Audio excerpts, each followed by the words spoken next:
Amém? Evangelho de João, capítulo 14, versos 12 ao 17. Diz assim a palavra de Deus: em verdade vos digo, que aquele que crê em mim fará também as obras que eu faço, e outras maiores fará, porque eu vou para junto do Pai. E tudo quanto pedirdes em meu nome, isso farei, a fim de que o Pai seja glorificado no Filho. Se me pedirdes alguma coisa em meu nome, eu o farei. Se me amais, guardareis os meus mandamentos. Eu rogarei ao Pai, e ele vos dará outro consolador, a fim de que esteja para sempre convosco. O Espírito da verdade, que o mundo não pode receber, porque não o vê, nem o conhece. Vós o conheceis, porque ele habita convosco e estará em vós. Amém? Vamos orar. Oh Deus, obrigado pela leitura da tua palavra. Obrigado pelo livre acesso que temos a ela, Senhor. Não podemos nos cansar de sempre estarmos lembrando, trazendo à memória que essa liberdade é nos dada.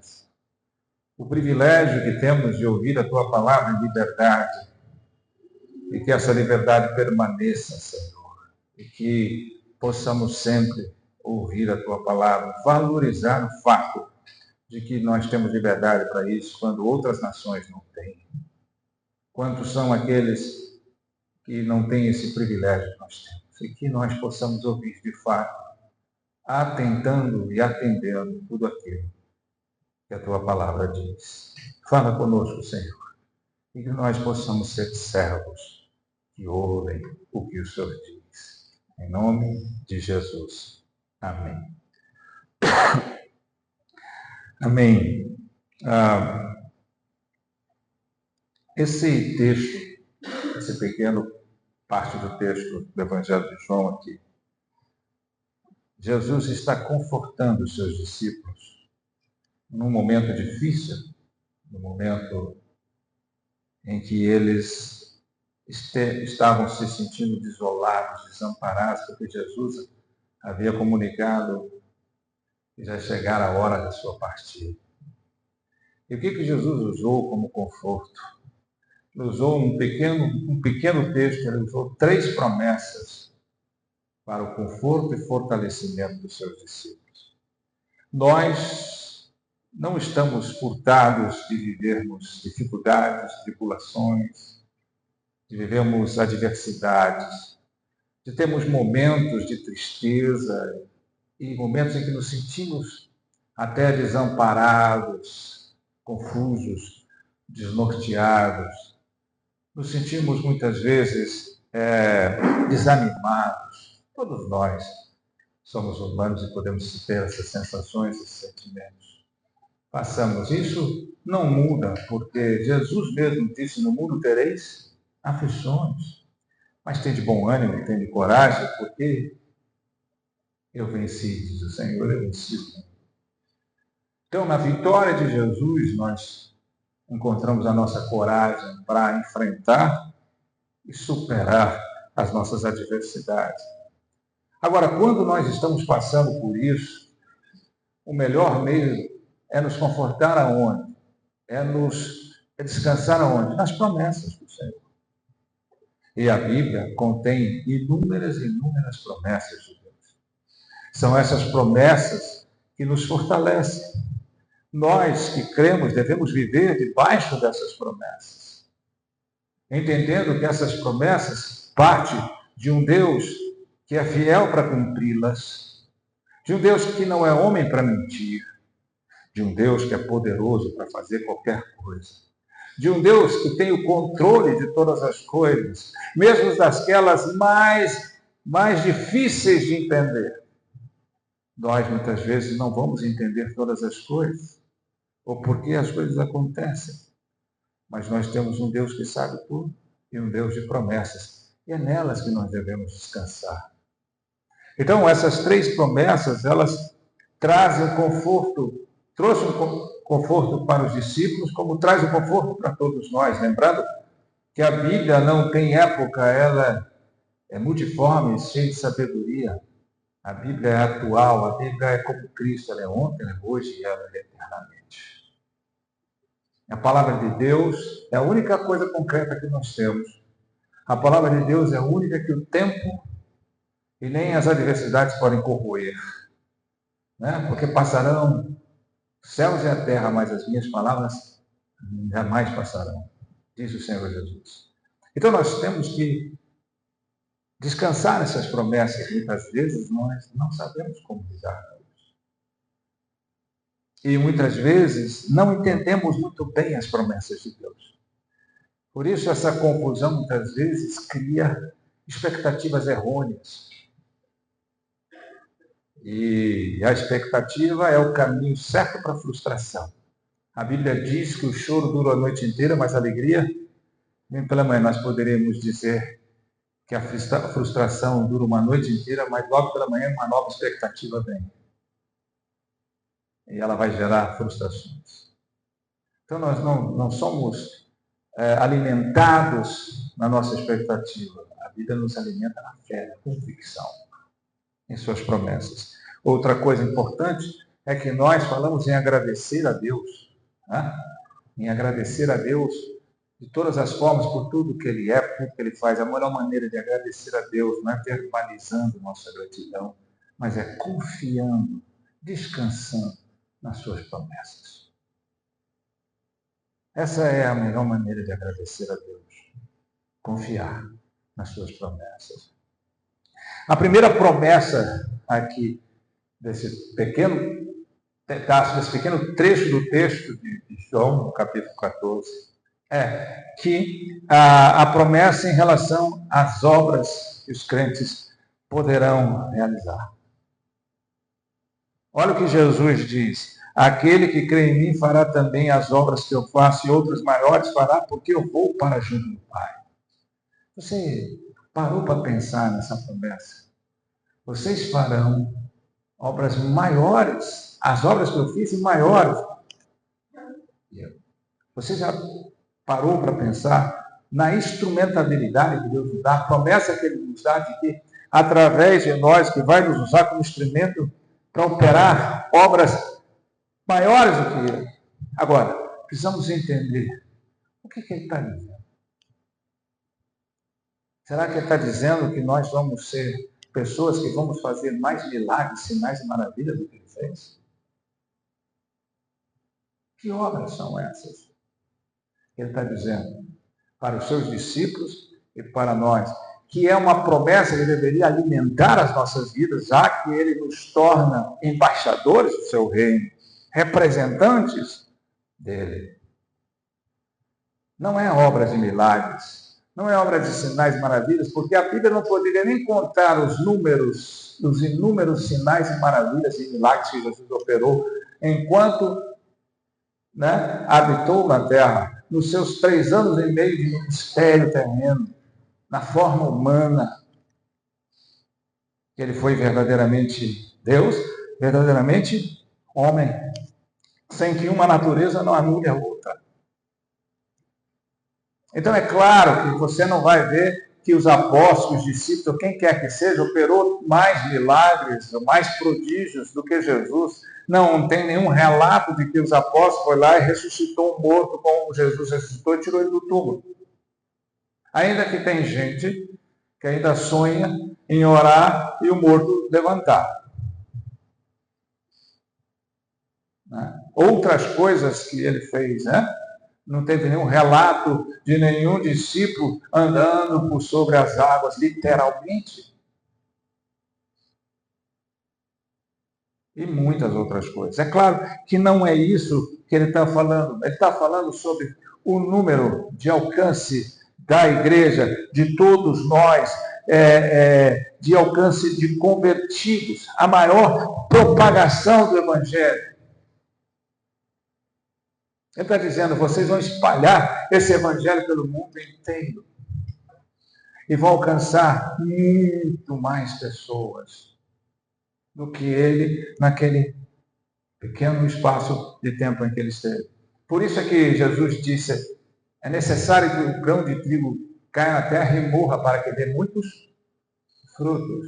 Né? O grão de trigo tem uma casca dura, ele cai na terra, tem que quebrar aquele casca, ele tem que morrer para que nasça muitos frutos. Então ele tinha que fazer isso. Tinha que ir para junto do Pai. E tinha para que mandasse um novo Consolador. E nós pudéssemos, os seus discípulos e toda a sua igreja pudesse espalhar esse evangelho no mundo inteiro e alcançar vidas. Aí eu te pergunto, existe milagre maior do que a conversão de uma alma? Existe prodígio maior do que ganhar uma alma para Jesus? Isso é uma promessa maior. Tantos nós ficamos pensando, Deus podia fazer um milagre na minha vida. Deus podia, eu queria orar com um paralítico ele levantar. Eu queria orar por um enfermo e ele ser curado imediatamente. Eu queria abençoar uma vida e portas se abrirem. Tudo isso é relevante, é importante, é maravilhoso. Mas não se compara a você ser instrumento de Deus para a conversão de uma alma. Porque Jesus disse que uma alma vale mais do que o mundo. Uma expressão hiperbólica? Sim, mas para dizer com ênfase a importância de uma alma. Então, essa é a primeira promessa desse texto. Essa é a promessa que devia confortar qualquer cristão. Não é que eu vou ter milagres na minha vida, sinais, e vou fazer grandes coisas em nome de Jesus. É que eu vou poder ter o poder do Senhor em mim para espalhar o Evangelho e alcançar vidas para Jesus. Você já pensou nisso? Nós, que muitas vezes, a igreja hoje em dia fica falando de promessas e fica se voltando só para a nossa vida, para o nosso mundinho, para o nosso bem-estar, esquece que o maior privilégio que nós temos é sermos pequenos cristos, instrumentos dele para o alcance da vida. Então ele disse, vocês farão mais obras que eu, vocês irão espalhar muito mais o evangelho do que eu pude fazer. Você percebe que quando Jesus ascendeu aos céus, logo depois do Pentecostes, numa única pregação que o apóstolo Pedro fez quando eles estavam todos reunidos, houve mais de 3.000 conversões. Você entende isso? Conversões. Aonde pessoas de cada lugar ouviam, e essa é a confusão do falar em línguas, porque cada um ouvia na sua própria língua. Quando você ouve Atos do Apóstolo, quando Pedro, que foi dado a ele a chave da abertura da igreja. Onde foi a chave? Foi dada a ele a autoridade pela igreja? Não, a chave da abertura. Ele foi o primeiro a abrir, literalmente, a igreja primitiva no grande pregação, onde houve mais de 3.000 conversões. E o que eles diziam? Pessoas de todos os lugares, etnias, que vinham e tinham o seu vocabulário, tinha a sua língua. E eles diziam, peraí, esse pessoal não é galileu? E eu estou ouvindo na minha língua mãe, eu estou ouvindo na minha própria língua, eu estou entendendo tudo que eles estão dizendo sem que eu fale a língua deles. Mais de 3.000 conversões. Isso é poder de Deus. Você já imaginou você poder ministrar a palavra de Deus e ver uma alma ser convertida, quanto mais 10, 20, 30? Isso é mais milagre do que o surdo ouvir, o mudo falar, o cego enxergar, o paralítico andar. Não negando a dor de ninguém, mas expressando o verdadeiro, porque surdo, cego, mudo, paralítico vão para o céu. Só não vai quem não foi convertido, perdoado e reconciliado com Deus, através de Cristo Jesus. Amém? Essa é a primeira promessa desse texto. Aí vem a segunda das 3 promessas, que deveria, de fato, nos confortar muito. Né? Ele diz aqui, né? Essa promessa, se me pedires alguma coisa em meu nome, eu o farei. Olha que promessa fantástica, promessa de que as coisas que podemos esperar em respostas das nossas orações. Se me pedires alguma coisa em meu nome, eu o farei. Quem não se conforta, se consola, se fortalece com uma promessa dessa? Eu posso pedir em nome de Jesus, eu posso clamar em nome de Jesus, e o Senhor vai me dar. Agora, o que de fato é isso? Quando ele diz alguma coisa, né? Alguma coisa. Ele diz aqui no versículo, né? Se pedires 14, alguma coisa em meu nome. O que é esse alguma coisa? Qualquer coisa? Qualquer coisa que eu preciso? Qualquer coisa que eu deseje? Qualquer coisa que eu espere? Qualquer solução do meu problema? Aí está a confusão. É que nós podemos orar e suplicar a Deus todas as vezes que necessitamos de algo. Mas não é exatamente isso que o Senhor está dizendo aqui na sua promessa. A promessa dele não fala envolve riquezas, possessões, prosperidade material. Não é disso que ele está falando. Senhor, me dê riqueza para que eu possa fazer as coisas. Senhor, me dê a posse de alguma coisa que eu preciso. Senhor, me dê alguma coisa para eu ter uma vida melhor. Não é isso. Não é isso. O que ele está dizendo aqui, né? É tudo que for bom para a alma. Tudo que você precisa para a sua alma, você pode pedir. Ele vai ouvir e ele vai te dar. Não tenha dúvidas que Jesus jamais negará, Deus Pai jamais negará qualquer pedido em nome de Jesus que tenha referência à alma, à sua alma, ao seu ser interior, à sua necessidade verdadeira, à preservação da sua alma para a eternidade. Então, não é exatamente, né, aquilo que eu quero, aquilo que eu preciso materialmente, aquilo que eu desejo, como infelizmente muita gente faz. Você não está recebendo? Lá na casa de Tiago, que nós estamos estudando a questão da maturidade espiritual. Ele diz lá, pedis e não recebeis, porque pedis mal, pedindo para o seu próprio deleite. Ou seja, Deus não tem compromisso em nos ouvir sobre aquilo que nós desejamos para nós mesmos. Deus tem compromisso em nós, com a nossa alma e com o propósito dele. Tudo que eu precisar para alcançar o propósito, o fim pelo qual ele determinou a minha vida, eu vou alcançar. Você entendeu isso? Isso deveria ser um conforto para nós. Mas, às vezes, nós ficamos tão voltados para as nossas necessidades pessoais, para as nossas realizações pessoais, para os nossos desejos, para as nossas carências pessoais externas, que estamos esquecendo que a parte mais importante da nossa vida é a nossa alma. Jesus não morreu na cruz para que nós tivéssemos uma vida melhor aqui na terra.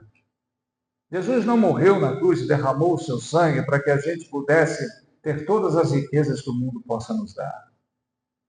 Jesus não morreu na cruz para que nós fôssemos protegidos e criasse uma proteção contra as doenças, enfermidades, adversidades, nada disso.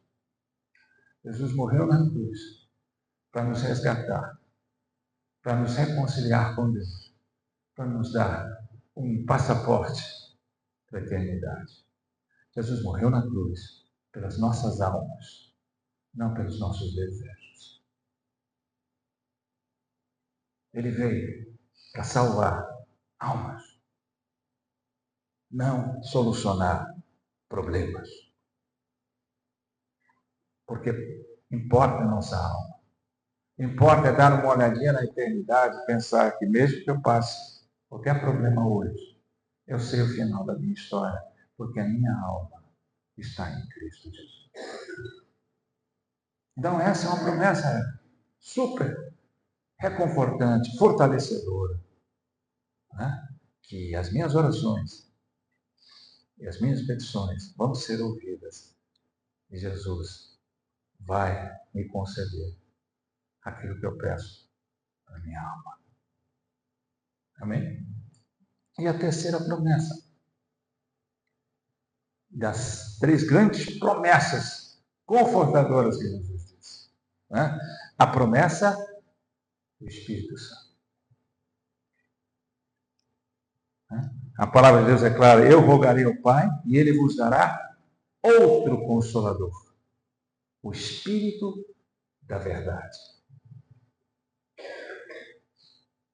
Veja que Jesus disse aos seus discípulos: necessário que eu vá, porque se eu não for, eu não posso mandar sobre vós um novo Consolador, o Espírito Santo, que não mais será Deus conosco, Deus Emmanuel, mas Deus em nós, dentro de nós, habitando em nós, conduzindo as nossas vidas, dirigindo as nossas vidas, potencializando as nossas vidas.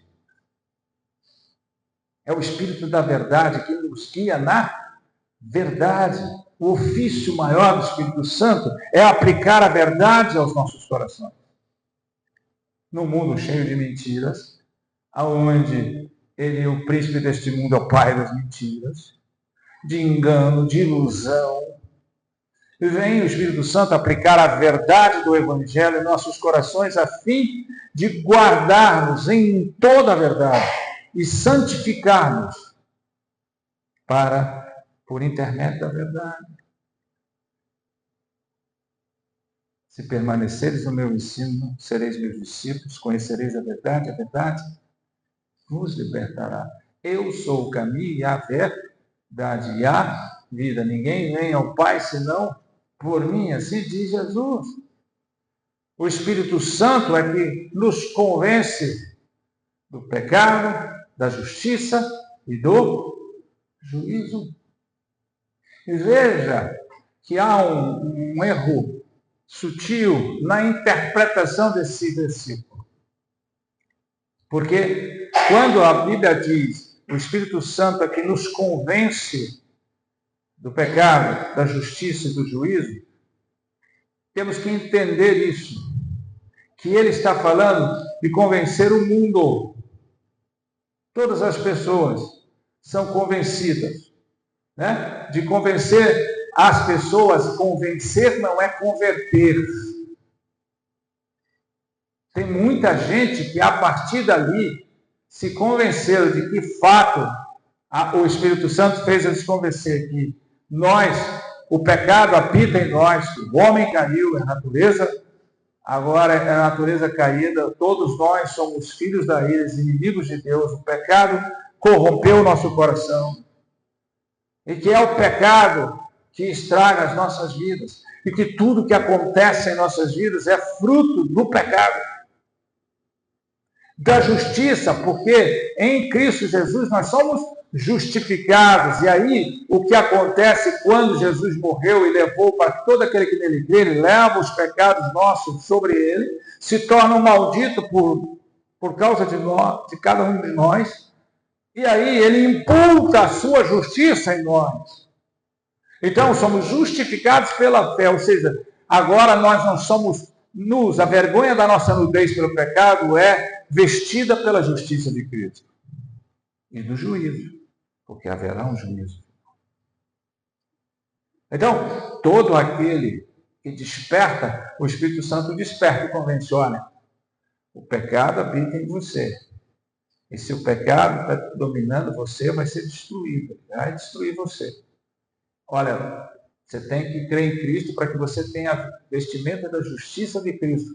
Não há um justo sequer, todos os pecados destituídos estão da glória de Deus. Então nós somos justificados não pela nossa justiça, nem pelo nosso mérito, mas pela justiça de Cristo. E olha, vai haver um juízo. Vai haver um julgamento final. onde todos estarão diante do trono branco, e todos passarão pelo julgamento. Aqueles que são eleitos, que estão vestidos da justiça, irão para junto do Senhor na glória. Aqueles que não, o seu destino já está traçado. Então veja que o Espírito Santo também tem esse poder de convencimento, não apenas da conversão dos verdadeiros crentes, mas de convencimento de todos do pecado, da justiça e do juízo.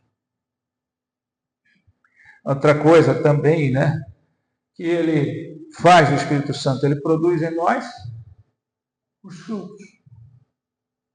Primeiro, o fruto de arrependimento verdadeiro.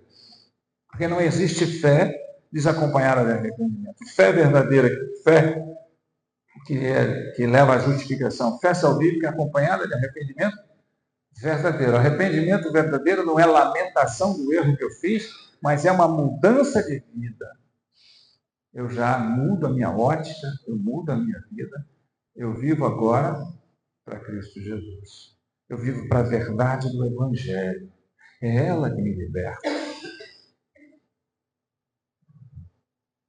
Por isso o Espírito Santo nos conduz à verdade. Há um erro muito grave nas igrejas hoje que vivem de testemunhos de pessoas. Por exemplo, traga aqui uma pessoa que testemunhou. Eu vi o testemunho e passei a crer em Jesus. Fui convertido pelo testemunho. Ninguém é convertido pelo testemunho de ninguém. Milagre não converte ninguém. Se milagre convertesse, toda aquela multidão que acompanhava os milagres de Jesus estava convertida. Quantos milagres ele operou? Testemunho de ninguém converte o outro. Desperta a fé. Faz a pessoa parar, pensar. Mas a conversão, ela só vem, de fato, pelo Espírito Santo, pela eficácia do Evangelho de Cristo Jesus. Eu me converti pelo louvor. O louvor não converte ninguém. Pode despertar suas emoções, pode te despertar para Deus, mas não te converte. O que te converte é a palavra de Deus, o Evangelho, mediante a ação do Espírito Santo. Porque a fé vem pelo ouvir pela palavra de Deus. Então, essa onda que as pessoas costumam dizer, me converti pelo louvor, me converti no testemunho, me converti porque eu vi um milagre acontecer. Milagre não converte ninguém, pode despertar. O que converte de fato é a ação do Espírito Santo levando o Evangelho e nos instruindo na verdade. Entendendo que ser cheio do Espírito Santo não tem nada a ver com o quanto do Espírito eu possuo, mas o quanto o Espírito me possui. Eu sou cheio do Espírito Santo não porque eu tenho uma quantidade maior do Espírito, possuo maior quantidade do Espírito, não. Eu sou cheio do Espírito Santo quanto o Espírito Santo me possui. Ele me dirige, ele me convence, ele me converte, ele me guarda, ele me transforma. Ele me leva ao caminho da verdade, além do arrependimento, ao caminho da santidade. Porque sem santidade ninguém verá o Senhor. Se você não tiver um caminho de santidade, e é o Espírito Santo que nos leva a trilhar o caminho da santidade, você não verá o Senhor. Então você vai lá, você é regenerado, alcança a fé salvífica, é justificado, e aí você tem um caminho da santidade para depois vir a consumação de todas as coisas, quando Jesus voltar. Então nós vivemos o já e o ainda não. O já porque Jesus já veio, já morreu na cruz, o ainda não porque ele não voltou para consumar todas as coisas. Nesse inteirinho nós buscamos trilhar o caminho da santidade. O santo é aquele que é exclusivamente do Senhor, que é especialmente usado por Deus. Nós temos também o fruto que o Espírito provoca, o amor real. Eu falei ontem, num jantar de casais, eu falei sobre a questão do casamento perfeito não ser uma questão de vida ideal, mas de amor real. Casamento perfeito não é vida ideal porque ela não existe. Por isso que a gente fica sempre reclamando. Porque dificilmente você vai encontrar numa relação conjugal uma vida ideal. Porque a vida ideal tem muito a ver com o que eu desejo. Aí eu quero isso, não tenho mais, não é mais ideal. Eu queria aquilo outro. Eu sempre está insatisfeito. Então não é uma questão de vida ideal porque ela realmente não existe. Mas existe o amor real. O amor verdadeiro. Aquele cuja fonte é o próprio Deus e cujo objetivo é o próprio Deus. Então, eu me abasteço desse amor e este amor me leva de volta à glória dele. Então, é o Espírito Santo que produz isso. Quantos de nós, de fato, temos esse amor real e estamos construindo, à luz da palavra de Deus, esse amor real e verdadeiro? A banalização do amor hoje é fácil. Esse amor romântico, esse amor dos poetas, esse amor dos músicos, artistas, esse amor que é falado abertamente o tempo todo. Amor não é um evento, é um processo. É um percurso, não é um discurso. Não é um discurso dos românticos, é um percurso dos que são guiados pelo Espírito Santo. Dos que se enchem de Deus e dos que se voltam para Ele. Esse é o amor que nunca falha. Esse é o amor verdadeiro que lança fora todo medo. Porque o verdadeiro amor lança fora todo medo.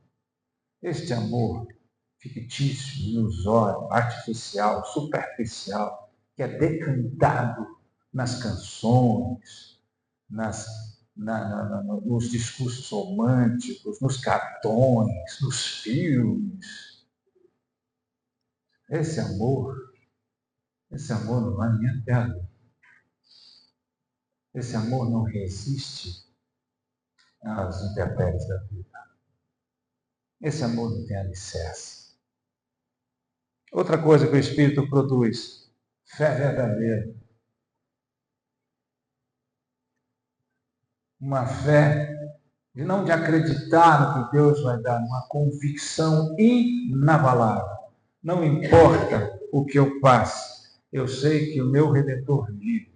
Não importa, eu sei que Ele sabe todas as coisas. Não importa que eu não saiba a página seguinte do livro da minha história, mas eu já sei o capítulo final e eu sei que Ele sabe todas as coisas e que Ele pode todas as coisas. A fé que me diz, eu não preciso saber o que Deus vai fazer, mas eu sei que Ele sabe o que vai fazer. Essa fé que me reconforta. Essa fé que eu preciso guardar. A gente fica tão preocupado em guardar a nossa vida física. Fica tão preocupado em guardar a nossa casa. Fica tão preocupado em guardar as nossas coisas. Mas o mais importante, nós não estamos guardando o nosso coração e a nossa fé. O apóstolo Paulo diz, combati o bom combate, acabei a carreira e guardei a fé. Ele não diz, guardei minha casa, guardei minha família, guardei as pessoas, guardei a igreja, o templo, guardei isso, fiz seguro disso, eu guardei a minha fé. Afinal de contas, a fé é tudo que nós temos. Em nome de Jesus. Né? São 3 promessas fantásticas. São 3 promessas fortalecedoras. E todas as vezes que nós estamos passando por dificuldades, adversidades, limitações, desânimo, e todas essas coisas acontecem conosco. Desamparados, muitas vezes as coisas não dão certo como eu quero, muitas vezes meus planos falham, muitas vezes a porta se fecha, muitas vezes o inesperado acontece, o imponderável acontece, aquilo que eu não imaginava acontece, perdas, fracassos, tristezas, choros. Todas as vezes que isso acontece, eu tenho que ir para onde? Para o conforto das promessas de Deus na sua palavra. Esses discípulos estavam assim. Você imagina andando 3 anos e meio com Jesus intensamente, Jesus operando, falando, ministrando diretamente um intensivão que ninguém vai desfrutar na vida. E aí Jesus disse, agora chegou a hora, eu vou para junto do Pai.